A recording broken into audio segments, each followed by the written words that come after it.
পঞ্চরত্ন ডাল করতে প্রথমেই 5 রকমের ডাল নিয়ে নিয়েছি, মানে মুগ ডাল, মুসুর ডাল, ছোলার ডাল, মটর ডাল আর আছে কলাইয়ের ডাল, যেটাকে বলে মাসকলাই। আর এখানে আছে পেঁয়াজ আছে অল্প করে কুচি করে কাটা, টমেটো আছে, আদা বাটা আছে, ধনে পাতা, একটু কাঁচা লঙ্কা চিড়ে রাখা আছে, নুন, হলুদ, চিনি, যেগুলো আমাদের সব রান্নায় ব্যবহার হয়, ধনের গুঁড়ো, জিরের গুঁড়ো, লঙ্কার গুঁড়ো, আর আছে গোটা শুকনো লঙ্কা, তেজপাতা, লবঙ্গ আর হচ্ছে এলাচ। আর যেটা খুব গুরুত্বপূর্ণ এখানে সেটা হচ্ছে ঘি আর গোটা জিরে। এই আমাদের এই কটা জিনিস হলেই হয়ে যাবে।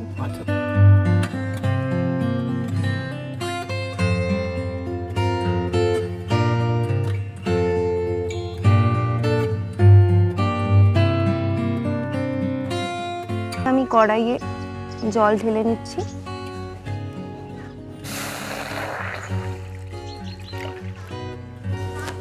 এবার আমি প্রথমে ওই 5 রকমের ডাল যেটা ভিজিয়ে রেখেছিলাম ঘন্টাখানেক, সেগুলোকে একটু সেদ্ধ করে নিচ্ছি। ঠিক আছে। আর সেদ্ধ করার সময় এর মধ্যে আমরা একটুখানি নুন আর একটুখানি হলুদের গুঁড়ো দিয়ে নেব। ঠিক আছে। দিয়ে এটাকে ঢাকা দিয়ে দিতে হবে। কিছুক্ষণ সময় লাগবে এটা সেদ্ধ হতে, তারপরে বাকি কাজ।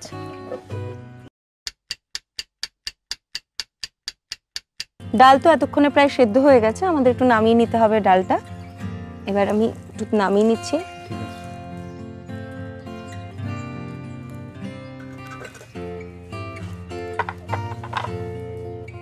দেখতেই পাচ্ছ ডালটা প্রায় সেদ্ধ হয়ে গেছে। একদম দেখতেই পাচ্ছি।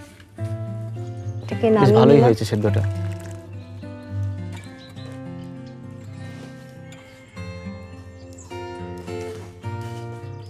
আচ্ছা, এবার আমরা একটু ঘি আছে আমাদের কাছে, সেই ঘিটাই কড়াইয়ে দিয়ে নেব। দিলাম। এবার আমরা যে আমাদের ডাল করার জন্য ফোড়ন, যেটা খুব গুরুত্বপূর্ণ, এখানে ফোড়নটা দিয়ে নেব। তেজপাতা, শুকনো লঙ্কা দুটো মতো দিলেই হবে, তেজপাতা দুটো। আর যেটা দেব সেটা হচ্ছে এলাচ আর লবঙ্গ, এইটুকুনি আমরা দিয়ে নেব ফোড়ন। ঠিক আছে।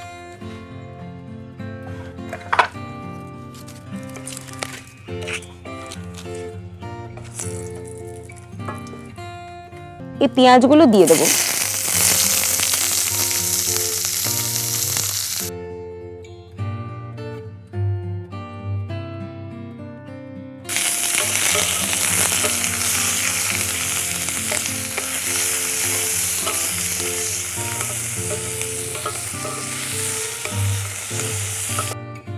পেঁয়াজটাকে আমরা একটু লাল লাল করে ভেজে নেব। এবার আমাদের কাছে যে টমেটোটা আমরা কুচিয়ে রেখেছিলাম আগেই ওখানে, সেই টমেটোটাকে আমরা দিয়ে দেব।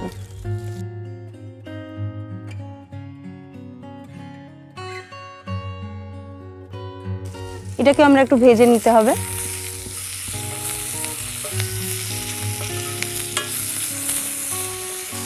এই ভাজা হয়ে গেলে তারপর আমরা কি করব? ভাজা হয়ে গেলে এইখানে আমাদের মশলাগুলো দিতে হবে এক এক করে। আসলে টমেটোটা একটু নরম হওয়া অবধি আমাদের অপেক্ষা করতে হবে। আচ্ছা। ভাজা তো প্রায় হয়েই এসছে, আমরা দেখতে পাচ্ছি। এবার আমরা ভাজার মধ্যে একটু দিয়ে নেব আমাদের কাছে যে আর মশলাগুলো রয়েছে। এই যে আদার থেতো করে রাখা, এটাকে পেস্ট করে নিলেও হয়, আমরা থেতো করে রেখেছি। আর লঙ্কাগুলো দিয়ে নেব, চেরা লঙ্কা আছে যেটা, একটু দিয়ে নেব প্রয়োজন মতো নুন, স্বাদ অনুসারে নুন। কিন্তু যেহেতু সেদ্ধ করার সময় একটু নুন দিয়েছি, খুব বেশি নুন দেওয়ার দরকার পড়বে মানে একটু অল্পই দেব নুনটা। হ্যাঁ। আর একটু চিনি, কারণ পঞ্চরত্ন ডাল হবে, এই ডালটার মধ্যে যে সাবেকি আনা আছে, সাবেকি রান্নায় একটু চিনি, একটু মিষ্টত্বর দরকার পড়ে, সেটা দিয়ে নিলাম। আর সঙ্গে দিয়ে নেব মোটামুটি আমাদের যেই মশলাগুলো রয়েছে, 2 চামচ মতো জিরের গুঁড়ো, লঙ্কার গুঁড়ো। তুমি খুব ঝাল খাও না তো? না না, আমি অল্পই খাই। তাহলে অল্প করেই দিলাম। ঠিক আছে। আর দিলাম হলুদ, সেদ্ধ করার সময় দিয়েছি অনেকটা, তাই একটু দিলেই হবে। দিয়ে এবার আমরা একটু নেড়ে নেব। এটাকে একটু কষতে সময় দিতে হবে, অনেকগুলো মশলা।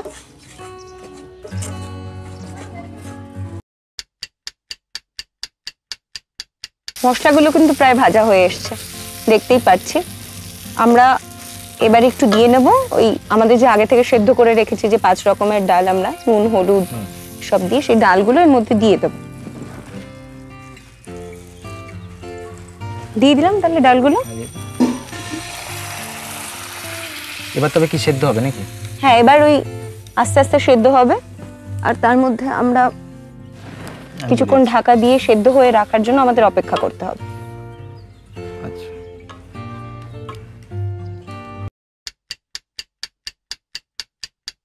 ডালের গন্ধ বেরিয়েছে। আসলে এইবার একটু জল দেওয়ার দরকার হতে পারে, অনেক সময় খুব বেশি ঘন হয়ে গেলে একটু জল দেওয়ার দরকার হতে পারে। যদিও আমাদের ডালের কনসিস্টেন্সি খুব সুন্দর আছে আর আলাদা করে জল দেওয়ার দরকার পড়বে না, কিন্তু এই ডালটা একটু ঘন ঘনই ভালো লাগে, তাই আমরা আর আলাদা করে জল দিচ্ছি না। যদি কারোর ঘন হয়ে গিয়ে থাকে খুব, একটু জল আলাদা করে গরম করে নিয়ে এই ডালের সাথে মিশিয়ে দিলেই হবে। এবার আমরা প্রায় শেষে করে এসছি রান্নাটা, এবার আমরা ডালটাকে একটু নামিয়ে নেব। নামিয়ে নিয়ে আমরা পরের যে ফোড়নটা তার ব্যবস্থা করব। ডালটাকে নামিয়ে নি। একদম।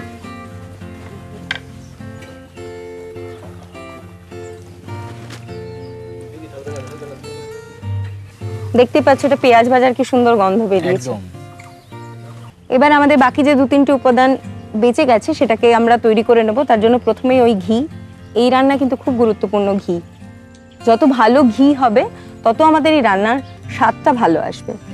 ঘিটা একটু গরম হলেই আমাদের যে গোটা জিরেটা রয়েছে এই জিরেটা দিয়ে নেব। এটা একদম আন্দাজ মতো, যারা রোজ রান্না করেন তারা জানেন কতটুকু দিতে হবে, আমাদের বলার আলাদা করে কিছু নেই। একটু দিয়ে নিলাম জিরেটা দিয়ে নিয়েছি। এবার একটু দেব হলুদ, ওই সামান্য মতো, জাস্ট ফোড়নটার জন্য। একটু লঙ্কার গুঁড়ো,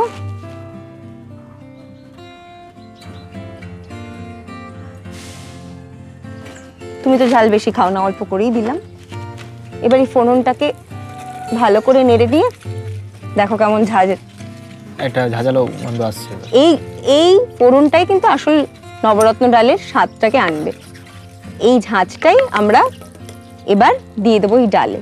আগে আমি ফোড়নটাকে নামিয়ে নিই, ভালো করে নাড়িয়ে নিই। এবার এর মধ্যে আমরা দিয়ে দেবো ডালটাকে। মানে পুরো ডালটা আমরা এর উপর দিয়ে? হ্যাঁ, একদম। আচ্ছা, ডালটাকে দিয়ে দিলাম।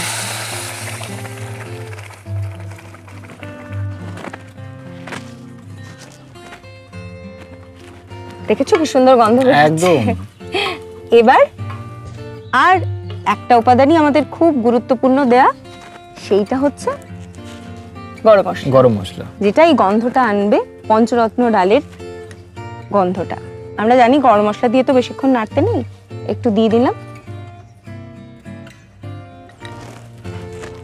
আর একদম উপর দিয়ে একটুখানি ঘি ছড়িয়ে দেবো। ব্যাস, প্রায় রেডি আমাদের পঞ্চরত্ন ডাল।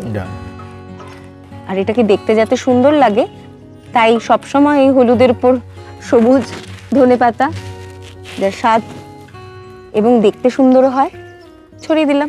ডাল আমাদের রেডি। এবার তুমি খেয়ে দেখো কেমন লাগে। চলো খাওয়া যাক। দাঁড়াও, তোমাকে অল্প করে একটু দিই।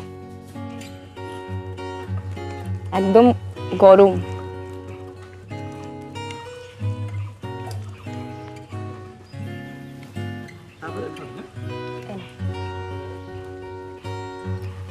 যেমনই দেখতে হচ্ছে ঠিক তেমনই গন্ধ বেরিয়েছে, না খেয়ে কিন্তু আর পারা যাচ্ছে না, তাই আমি একটু খেয়ে নিই আগে।